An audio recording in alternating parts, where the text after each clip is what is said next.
بسم الله والحمد لله والصلاة والسلام على أشرف الأنبياء والمرسلين وعلى آله وأصحابه أجمعين ومن تبعهم بإحسان إلى يوم الدين.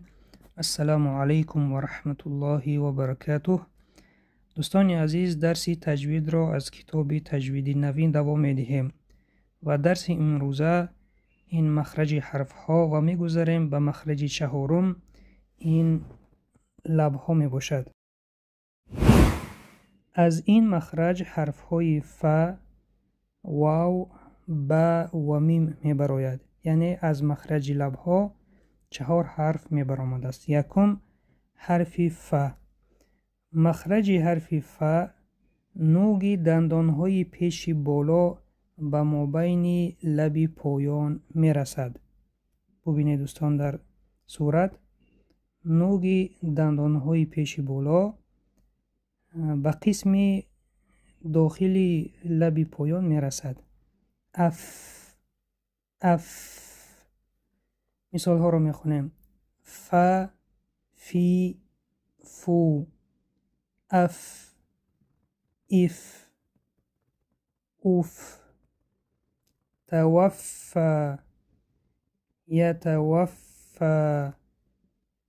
فم، فضة، فتح.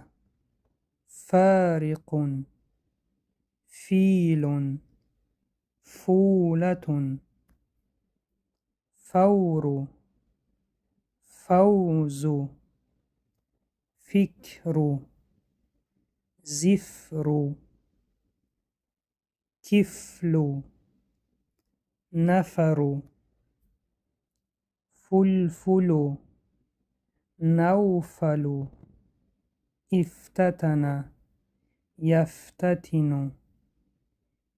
افتكر، يفتكر. میگذاریم به حرف بعدی. حرف واو. مخرج حرف واو لبها گرد کرده به پیش برآورده شده به یکدیگر نمی رسند. ببینید دوستان، در رسم لبها رو به پیش می براریم، آنها گرد کرده می شوند و به یکدیگر نمی رسند. و ببینید و. اگر کسی که و خواند و به مثل حرف وی که ما در زبان تاجیکی استفاده میبریم، این خطا است. این حرف و دندانهای بالا در لب پایان میرسند. و این باشد حرف و هسته. و ببینید لبها گرد کرده شده و پیش برآورده میشوند و به یکدیگر نمیرسند. مثال ها رو میخونیم. و، وی، وو. او. ببینید اونه، او. ایو، او. اولو، اولون. ورم، وتر. ولد، وافق. تأویل، يستوون. رو، نو. لو. ورم، وكم. أولو. يوم، وزن. كوكب، موكب. أولمتم، أوترتم. میگذاریم به حرف بعدی. حرف ب. مخرج حرف ب لبها با یکدیگر رسیده جدا می شوند و این حرف اگر با ساکن آید صفت قلقله را دارد. ببینید دوستان، در رسم هنگام تلفظ حرف ب لبها رسیده جدا می شوند. اب، اب. ب، بی، بو. اب. و هنگامی که با ساکن می آید صفت قلقله را دارد. اب، اب. اگر خوانیم خطا. اب لبها را تیز می کشایم، قلقله می شود.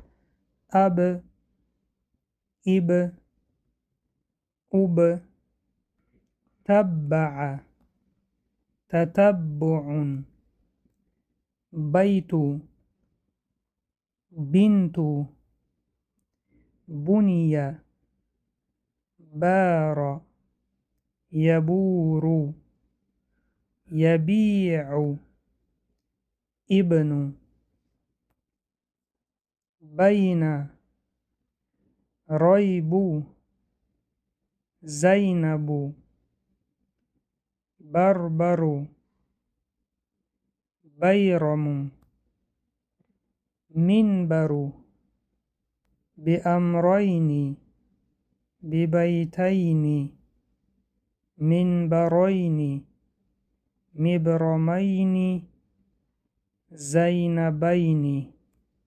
و میگذاریم به حرف دیگر. این حرف میم باشد. مخرج حرف میم از مابین هر دو لب هنگامی به هم پیوست شدن به وجود می آید. برعکس حرف ب. مخرج حرف ب چی بود؟ هنگامی گشوده شدن لبها اب به وجود می آمد. حرف میم باشد هنگامی پیوست شدن لبها ام.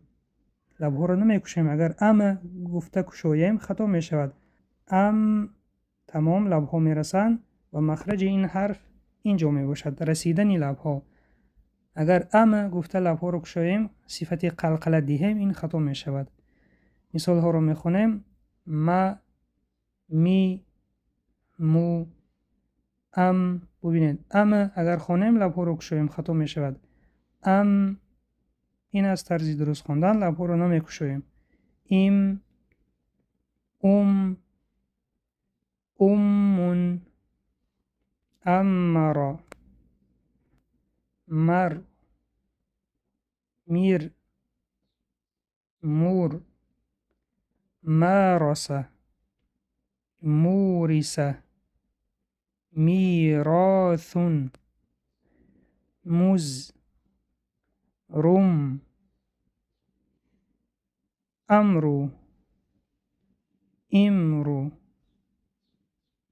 ارمی میزو منبرو مفتاحو مرمرو رمرمو زمزمو ارزمو. سوال ها برای سنجش. یکم، مخرج حرف ف کجاست؟ دوم، مخرج حرف واو کجاست؟ سیوم، مخرج حرف ب کجاست؟ چهارم، مخرج حرف میم کجاست؟ و پنجم، کدام از این حرف ها صفت قلقله را دارد؟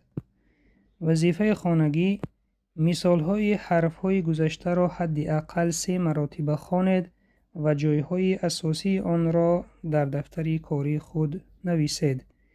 این بود پایان موضوع امروزه. سبحانك اللهم و بحمدک نشهد ان لا اله الا انت نستغفرك و نتوب الیک. السلام علیکم و رحمت الله و برکاته.